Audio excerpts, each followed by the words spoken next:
So tonight, as I mentioned, we're going to continue with the prophecy of Amos. It may not be every week that we read a minor prophet in the Old Testament, but Amos is a very interesting book in the Old Testament. And to kind of just get some background to orient our study here, uh, I'm going to share my screen. We're going to just read the beginning of Amos, which kind of gives some, I guess you say, biographical information about Amos. Okay. Amos chapter 1, verse 1 says, "The words of Amos, who was among the shepherds of Tekoa, that he saw concerning Israel in the days of Uzziah, king of Judah, and in the days of Jeroboam, the son of Joash, king of Israel, 2 years before the earthquake." So we know this comes from Amos because it's kind of ascribed to him here. These are the words of Amos. And Amos is a shepherd. He's a shepherd, which typically shepherds were rather poor agricultural workers. But shepherds could also have a significant amount of wealth wrapped up in their flocks. So we don't know whether he was a poor shepherd or a shepherd of some means. I think I explained in the previous teaching about the way that some shepherds in the Old Testament had massive amounts of wealth in various herds that they owned. But Tekoa is a small city down in the southern region of Judah.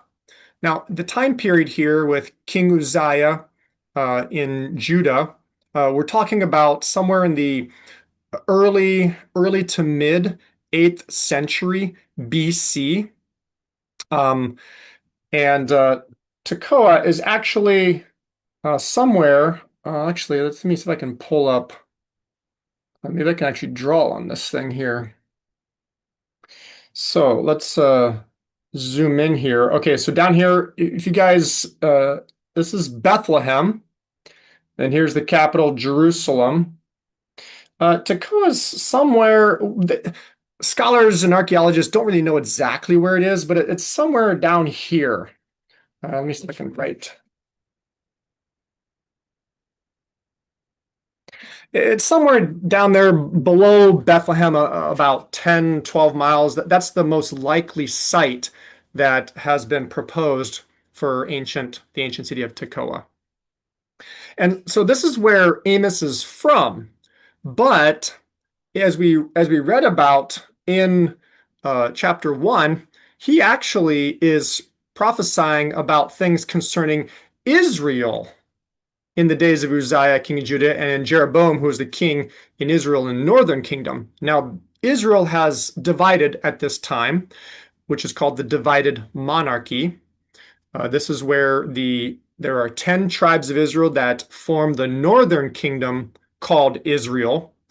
And then there's 2 tribes, Judah and I think Benjamin, remain in the southern kingdom that is then called Judah because it's from the main tribe is Judah that remain down there in the south. So the kingdom is divided, and there is a southern Judean farmer, a shepherd, who is now being told by God to go and speak to the big, powerful northern kingdom of Israel. And it says this is 2 years before the earthquake. I don't think I haven't read a scholar that knows which earthquake this is in history. I mean, we're talking 8th century BC. The record keeping during this time of history is really not that great. So we have very sparse kind of like records, especially geological records dating back that far.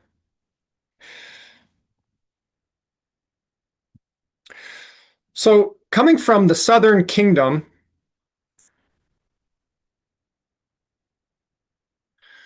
Amos is sent up to the capital and the northern kingdom, but the capital, Samaria, which is where the king would likely have at least a residence there.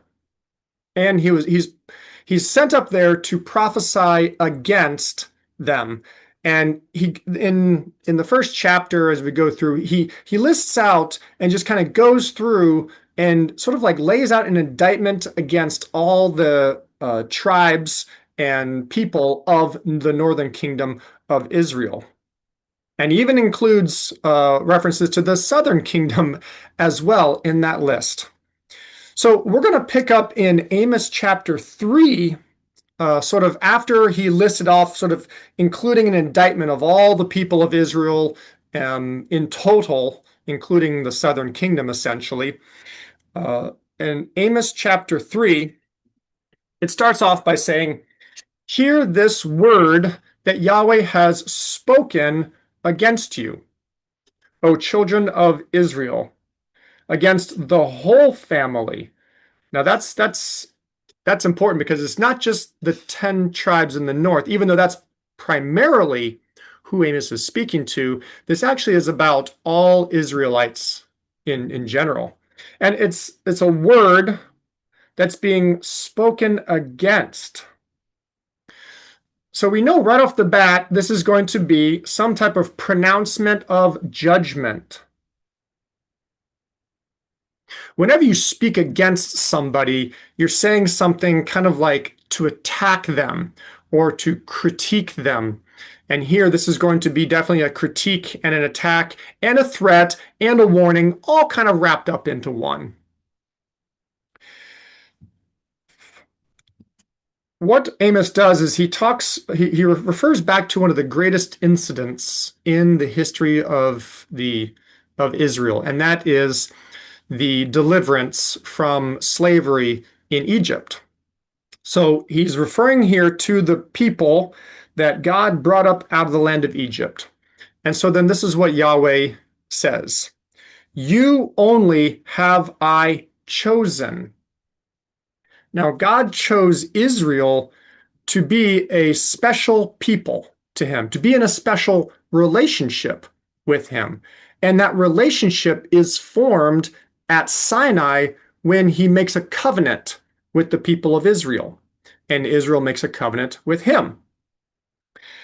This idea of being chosen means that they've actually become selected for a specific role.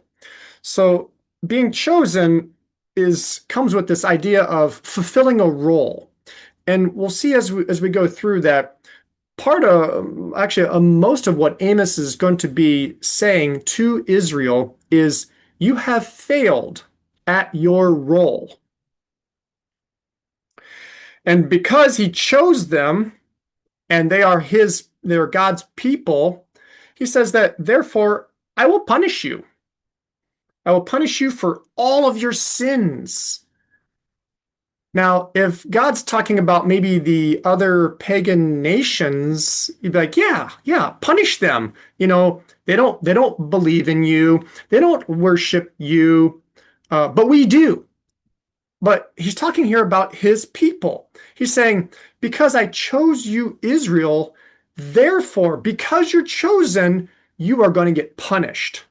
And that's because Israel has failed in their role.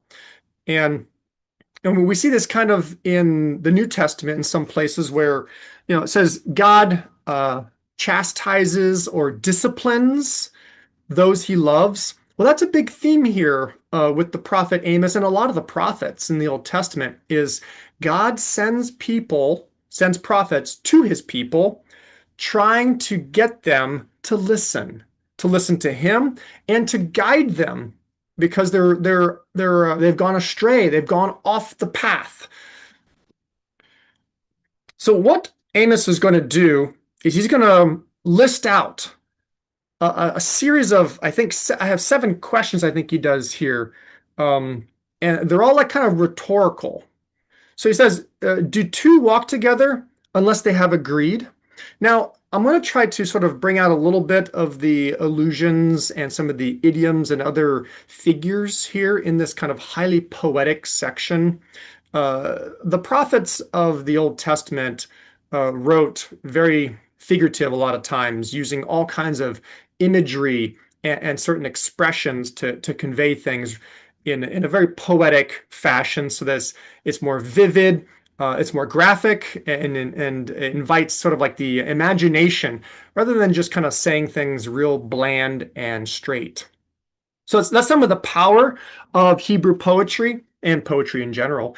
But it's also, it creates a difficulty because you then have to kind of think a little bit about what does this mean? And when Amos says here, do two walk together unless they have agreed? He's talking about himself and God here speaking this. God is using Amos to speak this prophecy. And Amos is essentially saying through this sort of roundabout way, hey, this is not my words. I'm saying the words that God gave me. We're in agreement. Two people don't walk together unless they have agreed to do it beforehand, unless there's some arrangement where they are going to come together and then walk. So Amos is basically saying he's not rogue here. He's not like a lone agent off on his own just saying these things. This is coming from God, and the two of them are bearing witness as a testimony. Two witnesses. Now, number two, will a lion roar in the thicket when he has no prey? No, a lion is not going to make sounds when it's stalking a prey. Does a young lion cry out from his den if he has caught nothing? Again, it's a very similar parallelism that when a predator is looking to try to capture something, they use stealth. They don't make boisterous sounds, otherwise that scares away all of the potential prey. Verse 5, can a bird fly down into a trap on the earth where no snare is set for him? Well, no, if there's no snare, then the bird can't get trapped. And then does a snare spring up from the ground when there's nothing to catch? No, snares have triggers. And unless something comes and touches the trigger for the snare doesn't set off on its own. A snare remains set until something comes along and trips it. Verse 6, if a shofar, which is like a ram's horn kind of trumpet thing, if a shofar is blown in a city, will not the people be afraid? Well, if you blow a horn, then yes, it's going to cause alarm. Does evil happen to a city and Yahweh has not done it? Now, this is an interesting statement because we know from the scope of Scripture that God does not do evil. He doesn't cause evil in the true sense. However, in the Old Testament, the Hebrew word that's translated evil is the same word that just means bad, same word that kind of means trouble. And so when anything like any disaster or any sort of like invasion happens, a lot of times the Old Testament writers, from their perception, is that God is basically pulling the strings behind the curtain. And in some sense, this is true in a couple regards. For example, the incoming soon-to-be Assyrian Empire that's going to invade Israel as punishment for their continued sin, God says that that is his doing. And so all the destruction and all the warfare that happens, yeah, God's the one orchestrating that. But when it comes to like things, everyday things that happen, that where a person gets injured or dies, or something happens to your crop and your harvest is not that good.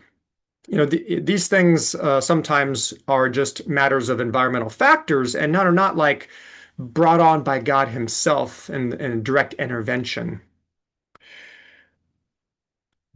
So verse 7 here, surely the Lord Yahweh will do nothing unless he reveals his secret to his servants, the prophets.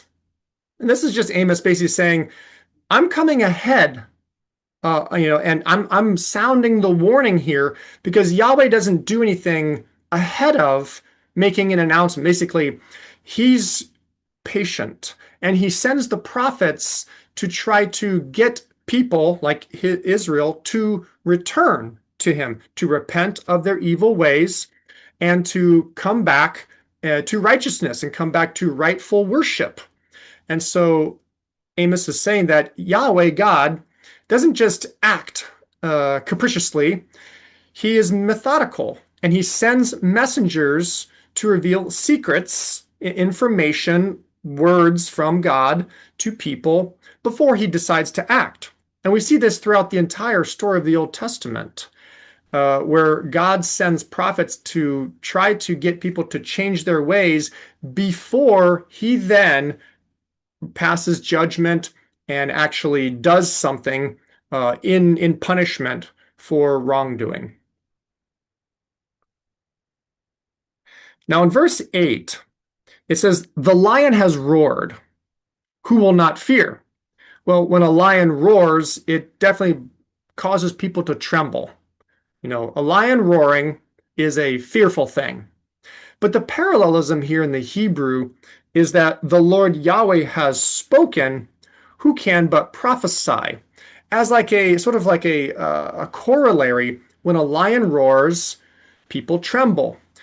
The Lord Yahweh has spoken, therefore, who can help but prophesy? And Amos is again here. It's kind of like he started with this idea that he's walking with God and speaking the words that God gave him as in partnership and in a dual witness. And then here at the end, Yahweh has spoken or Yahweh has sent these words.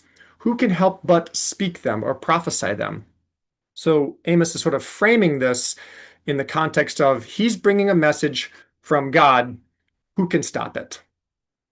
So what he says then next is proclaim in the palaces of Ashdod. This is the area of Philistia. If we go back to the map here, so Ashdod is over here on the coast. And then if we go down this way, we'll find Egypt if we continue around the corner there of the Mediterranean.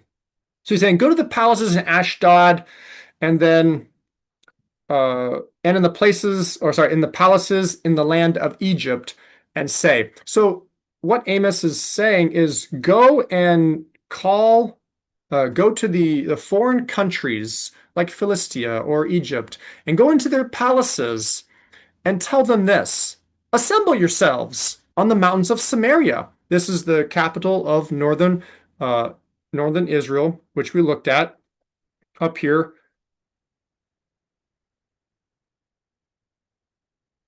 He's inviting them to come up to the capital. Why? Assemble yourselves on the mountains of Samaria and see what unrest is in her and what oppression is among them. Essentially, Amos is telling Israel, go get your enemies, go get these pagan nations, get their leaders and have them come here and stand around Samaria. Obviously, he's talking kind of like figurative here. Stand on the mountains that surround Samaria and let them look at what's going on and what oppression is happening in Israel. Now, why would you invite these other people, these pagan unbelievers? What purpose would Amos be trying to insinuate here? Well, what he says is when they come and they observe what's happening, they'll be horrified. These pagan nations would come and they will see what is going on in Israel and what the Israelites are doing, and they will be horrified by it. That they would see things that are happening, this unrest and this oppression. They see things that are happening in Israel that they would be aghast at.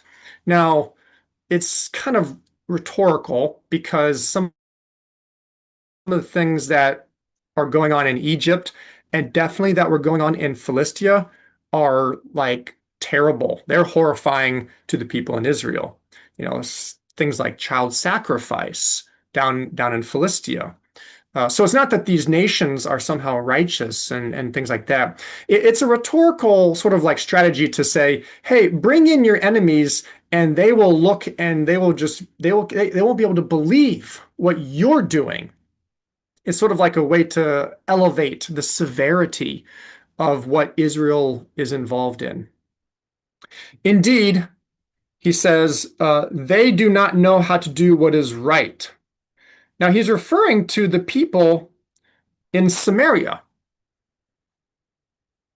These foreign nations will come to observe Samaria, and they will then conclude, these people are crazy. They don't know what to do what is right. Now, these other nations don't know what's right before God either. But when you have other people looking in and they don't have the law of God, they're not in a covenant relationship with God. And if they would look at you and say, "What are you doing?" That's a pretty that's a pretty powerful statement to kind of show you the error of your ways.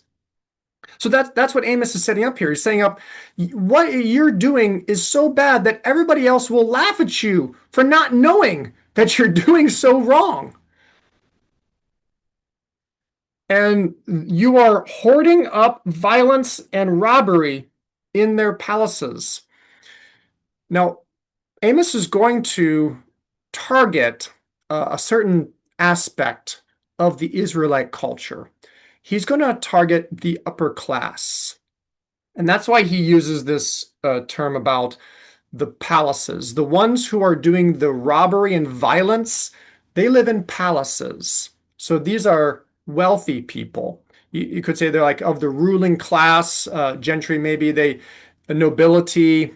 They don't necessarily need to be royalty, but they're definitely wealthy, upper class parts of their society. Therefore, this is what the Lord Yahweh says. An adversary. Now, this is just an enemy, basically. An enemy will overrun the land. Somebody's going to come in and take over. And he, this adversary, will pull down your strongholds, and your fortresses will be plundered. Now, these strongholds and fortresses could be references to militaristic compounds, bunkers, and towers and other things. It could also have a metaphorical meaning to refer to the wealthy people's houses, which were very large and were kind of like they trusted in them to be, their strongholds and their fortresses. It's what they felt safe in. Could be one, could be both. But this is a warning by Amos saying that this is what Yahweh says, is that there's going to be somebody who's going to come in and he's going to take everything away from you. He's going to destroy what you trust in. He's going to destroy what you think your strength is. And this is what Yahweh says, as the shepherd. Interesting callback kind of to Amos, who himself is a shepherd. But as a shepherd rescues out of the mouth of the lion two measly legs, or how about a piece of an ear? So this is not rescuing the animal from death. This animal has been torn apart and is gone. But as the shepherd rescues a couple pieces of the carcass, the comparison is that so the children of Israel who live in Samaria, this is how they will be rescued, being left with only the corner of a bed or the cushion of a couch. So all of this wealth and all of this kind of like luxurious living, Amos is likening it to the way that an animal gets torn apart and the shepherd is only able to salvage a couple pieces of the carcass. That's the way it's going to be with these Israelites in the northern kingdom, is that there's going to be an enemy that comes and it's going to devastate them.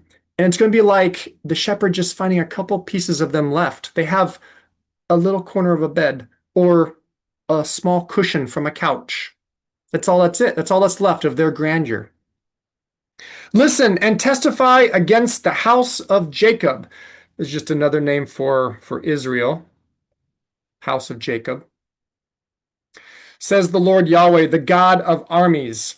For in the day that I visit the transgressions of Israel on him, this is the transgressions, their sins, I will also visit the altars of Bethel. Now, Bethel is one of the major worship sites in the northern kingdom.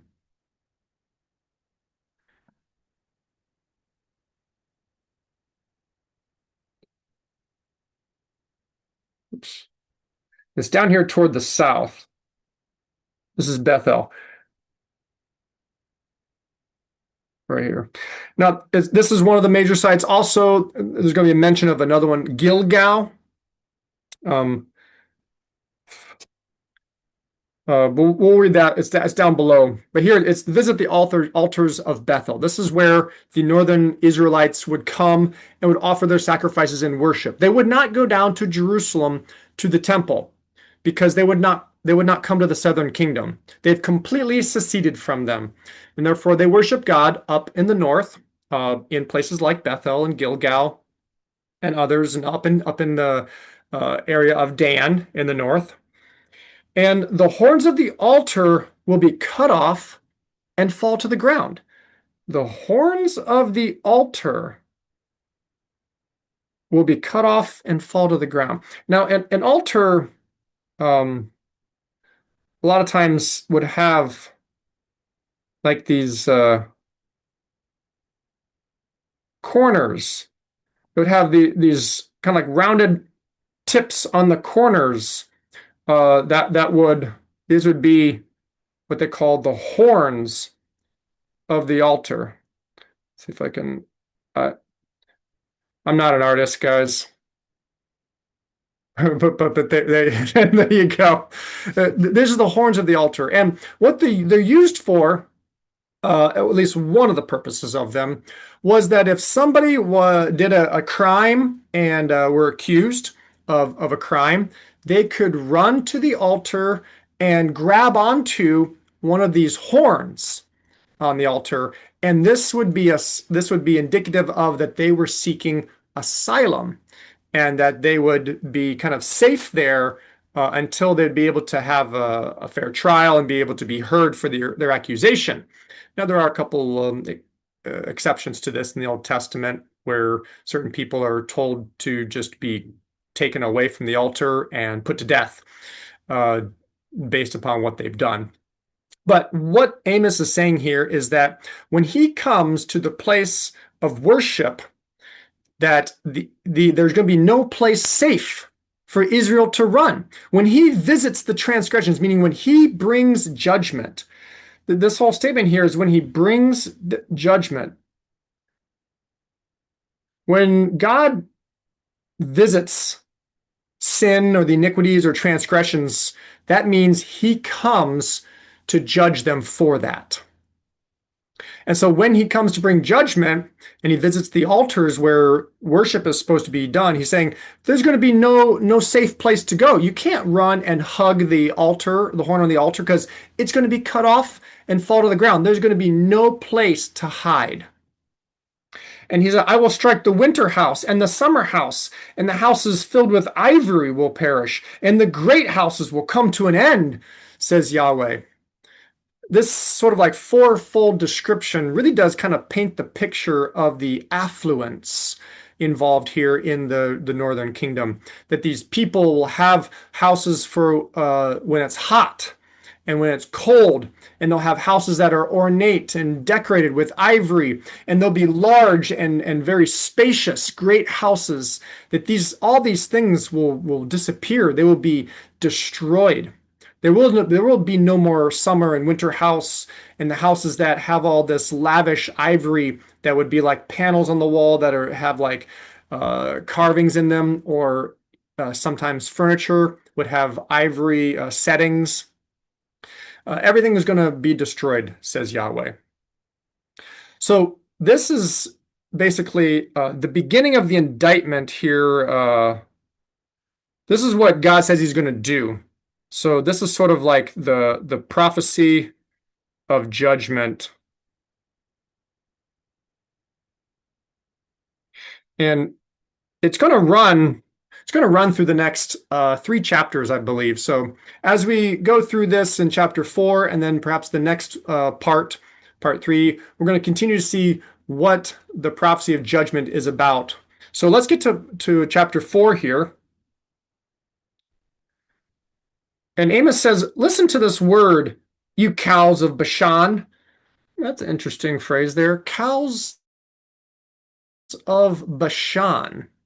Well, as we will see through the rest of the verse, this is actually referring to wives, very wealthy women in northern Israel. They're being called cows. Imagine that, right? Now we know this because if you read on, it says these cows of Bashan. Now, Bashan actually is a real place that is known for their agriculture and their domesticated animals, particularly cows. And so it's not that this is an off reference. The cows of Bashan were notorious for being very well fed and delicious to eat. So these cows of Bashan are these women. They are on the mountain of Samaria. They oppress the poor. They crush the needy. And who they tell their husbands, bring us drinks. They are taking their status and they are using it to hurt the poor, to oppress them, and to crush those who are in need, who are weak and helpless, and they need help, but in society. But the upper class are basically pushing down and causing them to suffer. And not only that, these ladies seem to be very arrogant in their the way that they present themselves. They tell their husbands, they basically command their husbands, bring us drinks.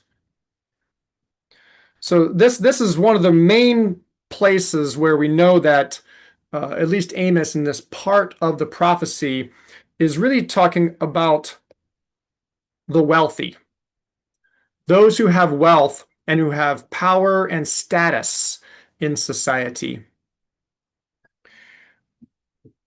Verse 2, the Lord Yahweh has sworn by his holiness. This is really just kind of like he's sworn kind of like by him, but by himself. His holiness is just basically by who he is. He's sworn by who he is. That the days will come, there's going to be a time in the future when they, now this is an unspecified person or group or nation, they will take you away with hooks, and the last of you with fish hooks.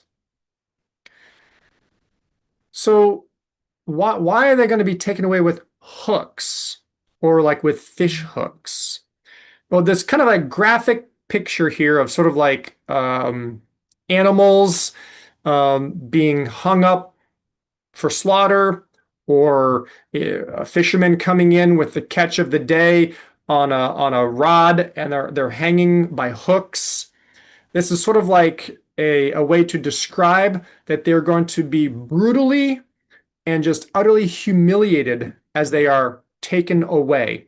Now, this is kind of an allusion here to the exile, and we'll see more of that develop as Amos's prophecy continues to unfold here.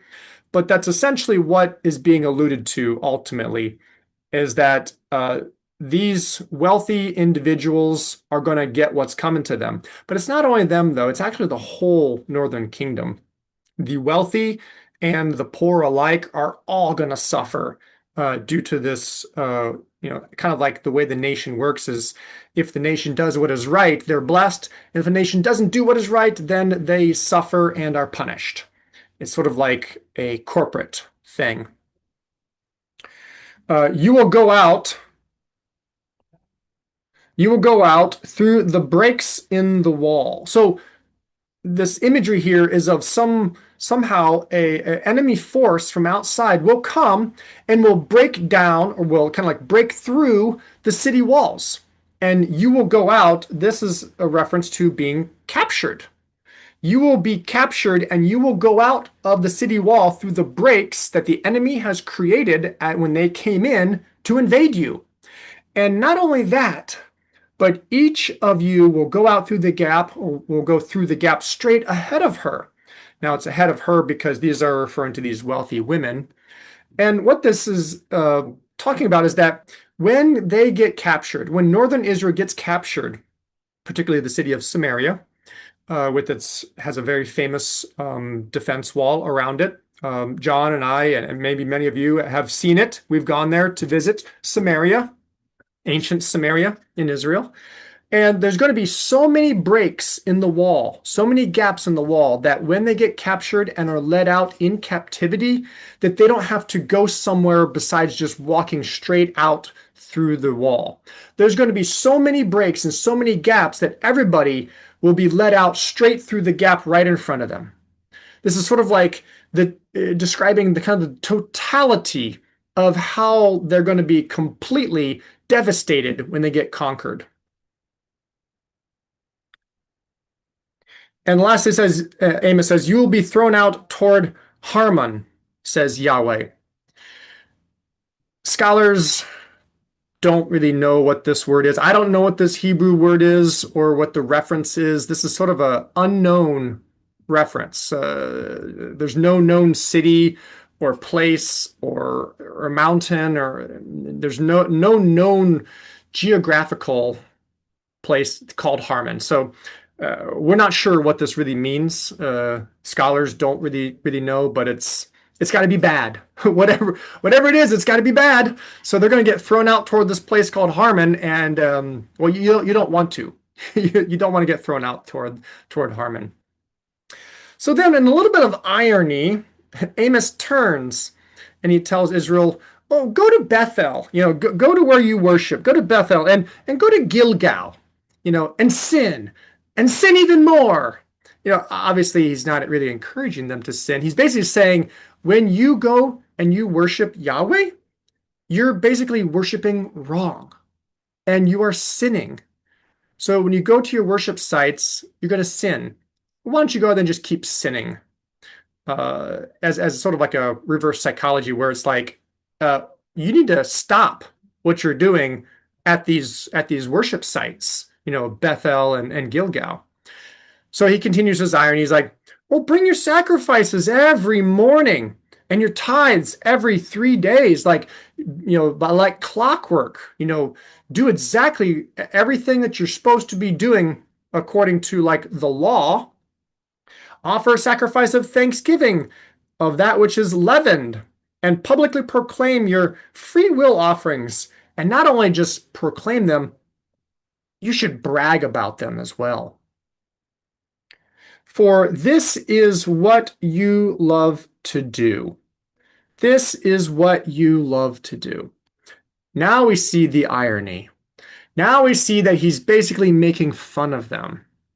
He's like, you guys love to go and to offer all these sacrifices, and you like to tell people about your sacrifice of thanksgiving and your free will offerings. By the way, these are actually non-compulsory sacrifices. You don't have to give sacrifices of thanksgiving, and you certainly don't have to give free will offerings.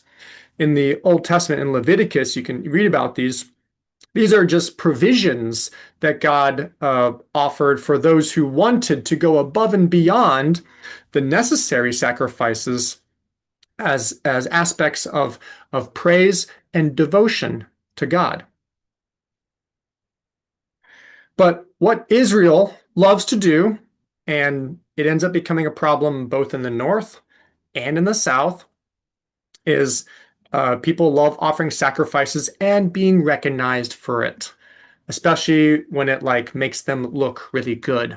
You come and you offer a free will offering, like, hey, I have an extra couple bulls and goats here. Let's just throw them on the altar, and look how wealthy I am. Look how generous I am. So this is kind of what they're doing, which is part of what is angering Yahweh, and why Amos is coming to give this prophecy, is to sort of expose them for this sin. Now, Amos is going to move into sort of like a series of punishments that God has already brought against Israel, but apparently to no avail. So First, he says, I've given you cleanness of teeth. in all your cities. Now, in our day, clean teeth is a really, really good thing. But this is a very, very bad thing because to have clean teeth means you haven't been eating. Because God has also given them a lack of food in every town. But he says, you've not returned to me. So each one of these, I guess you'd say, um, strophes or little sections, deals with a different type of kind of punishment. This one, verse 6, is about famine. God says, I sent you a famine. Didn't do anything. You didn't turn back to me.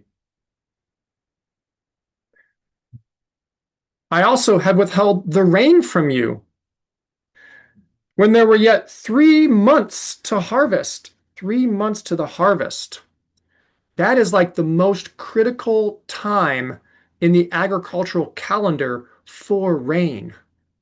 3 months before the harvest, if there is no rain, the harvest is ruined. The plants dry up and they do not yield. And then he says, I also caused it to rain in one city, not over the whole land. I just had it rain in one city. And I prevented it from raining in all these other cities. And one place was rained on, and the place where it did not rain withered. So two or three cities, the people in those cities would have to stagger over to the one city where there was rain in order to drink water. And there wasn't enough water, so they weren't satisfied. And did that have the effect that it should have? No.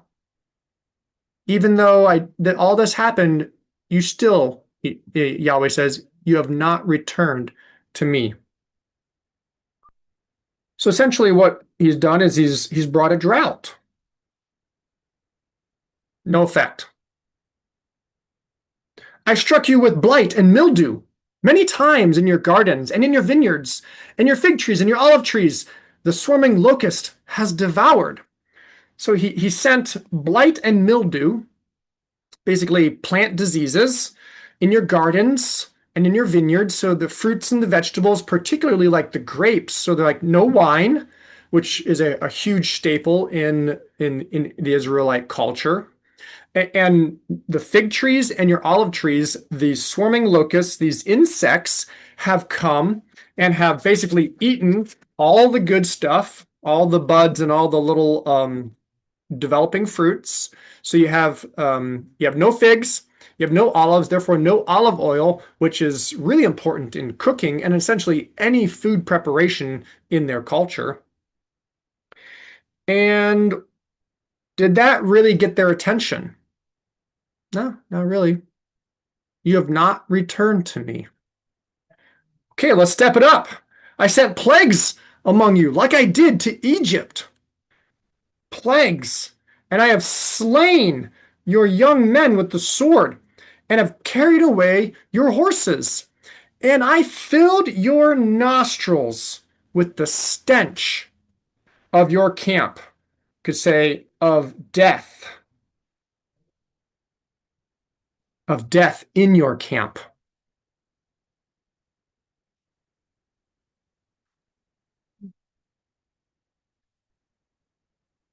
This would be, he sent pestilence,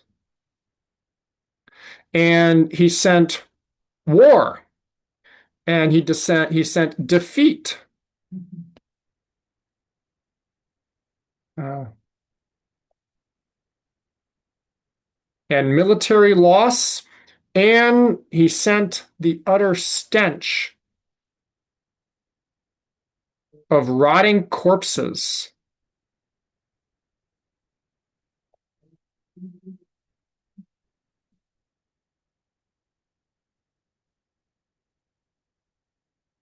But didn't do it.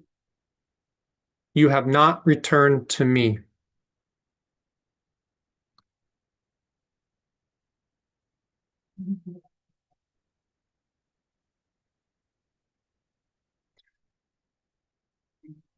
And he says, I have overthrown some of you. Now I've overthrown some of you as when God overthrew Sodom and Gomorrah. And you were like a burning stick plucked out of the fire, yet you have not returned to me. Now, this overthrown some of you, as when God overthrew Sodom and Gomorrah. He's talking about destruction, that he destroyed parts of Israel.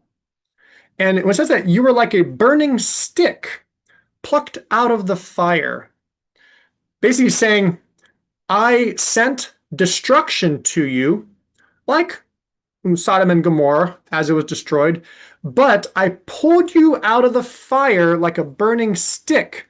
Why? So that you would not be completely consumed. So this here, basically, he's like, I showed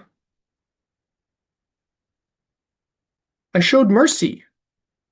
I showed mercy by not letting you entirely get wiped out. But even that wasn't enough. You have not returned to me.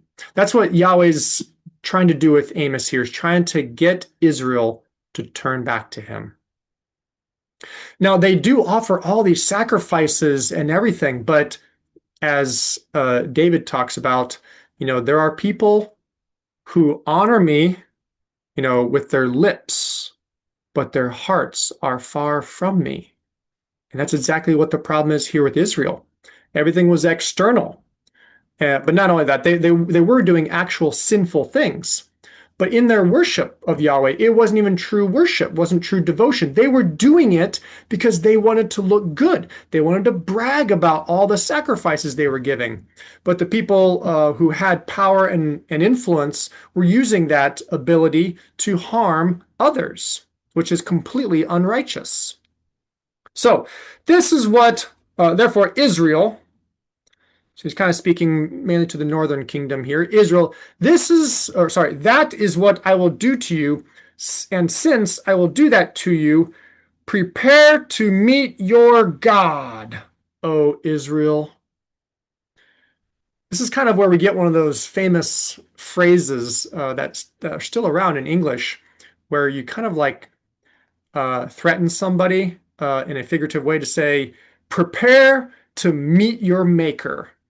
Well, what that means is that I'm going to essentially demolish you and you're going to die and you're going to get judged by God because you're going to meet your maker. Well, here, Amos is giving sort of like a whole list of everything God has done. And he's saying, that is what I will do to you. Like, I've done those things, and that is what I will do to you again. I will do similar things to you. And since I am going to prepare to meet your God, O Israel, he's saying, prepare to come into my presence as he's describing himself as this kind of like warrior type of God, warrior judge sort of type of God. And it's going to basically spell doomsday for them. And at the end here, after this sort of like, you can call it a threat, really, God's threatening them that since you have completely ignored all of my warnings, and since all of my punishments that I have sent have had no effect, then I'm going to do these things to you again, and even more so. So prepare to meet your God. You're gonna learn who I am, Israel, and it's not something to toy around with. I think about there's a passage in the letter of Hebrews, I believe it's in chapter 10, that talks about those who just kind of go on living a life of sin and are irreverent and have no care for God's law or for honoring God. And it says, the author of Hebrews says that it is a fearful thing to fall into the hands of the living God, meaning to fall into his judgment, to fall into where he's holding your life in his hands. That is a fearful thing. Now, at the end here in verse 13, as it ends the chapter, what Amos does is give the first of three doxologies in his prophecy, basically describing God. So, prepare to meet your God, O Israel. Well, who is that God? Well, that God is the God who forms the mountains, creates the winds, reveals his thoughts to humankind, makes the morning turn to darkness, and treads on the high places of the earth. Yahweh, the God of armies, is his name. That is the God that Israel is going to face. And so at the end here, Amos kind of paints this bleak picture for Israel, that they have gone and have done what is evil in the sight of God, and especially these upper class, wealthy individuals who are completely trampling on those beneath them, just blatantly creating injustices in the society, preying on the helpless and the weak. And all the different things that God has done to try to get their attention have basically not succeeded at all. And so God's through. It's like it's time for you to really feel my wrath. And so prepare to meet your God, O Israel, because I'm the God who created the mountains and the wind, and I'm the one who basically reveals to you my thoughts, which are sort of like, the thoughts of God are the thoughts of the Creator, the powerful and unimaginable thoughts, where, like is in Isaiah 55, that God's thoughts are so much higher than our thoughts, and his ways so much higher than our ways. And he's also so powerful that he can make the morning turn to darkness. As the sun rises, he can block out the light. And he treads on the high places of the earth. There's nowhere, obviously God doesn't walk like us, but he literally can go anywhere on the mountains, places where we, people in that time would never go. In the ancient world, they didn't have the ability to go up on very, very high peaks around the world where it's freezing cold, and you have to have really, really special gear, and a lot of times you have to have oxygen supplied so that you can survive up there. So this is how powerful the God of Israel is. And he is the God of armies, the armies of heaven, and Yahweh is his name. So I'm going to pause there, and we're going to pick this back up another time when we're going to continue with the prophecy of Isaiah and see how it develops into sort of like at the end, he sort of wraps things up by telling Israel that their judgment is coming, their days are numbered, so be prepared. All right. Well, thank you guys.